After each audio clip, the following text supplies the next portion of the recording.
If you use MSN email or Outlook.com and want to keep your contacts organized, adding a new contact only takes a minute. In this video, I'll show you exactly how to add a contact in MSN email step by step, so you can quickly save someone's email address, name, phone number, and other details for easier messaging later. This is a simple process, but it's really helpful if you want to stay organized and avoid typing the same contact information again and again. If this tutorial helps, please hit the like button and subscribe for more easy software guides. Alright, let's jump in.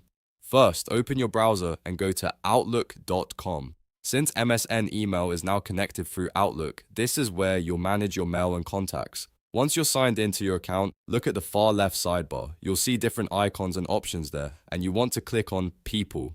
This is the Contacts section, where Outlook stores your saved addresses and profile information. After that, you'll be taken to your Contacts area. Here, look for the New Contact button and click it to begin creating a new entry. A contact form will open, and this is where you can enter all the details you want to save. Start by typing in the email address of the person you want to add.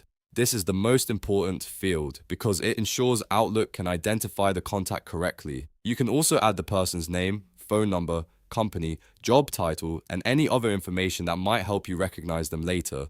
Adding more details makes your contacts list much more useful and easier to search through. Take a moment to check that everything is correct before you save, especially the email address, because that's the field you will use most often when sending messages. Once all the information looks good, click Save. Outlook will store the contact in your account right away. After saving, you can return to your contacts list and you should be able to see the new contact there. That means the person has now been added successfully and you can use their resaved information anytime you want. And that's it. You've just learned how to add a contact in MSN email using Outlook.com. It's fast, it's easy, and once you know where to click, you can do it anytime in just a few seconds. If this video helped you out, make sure to give it a like and subscribe for more step-by-step tutorials just like this one. Thanks for watching, and I'll see you in the next video.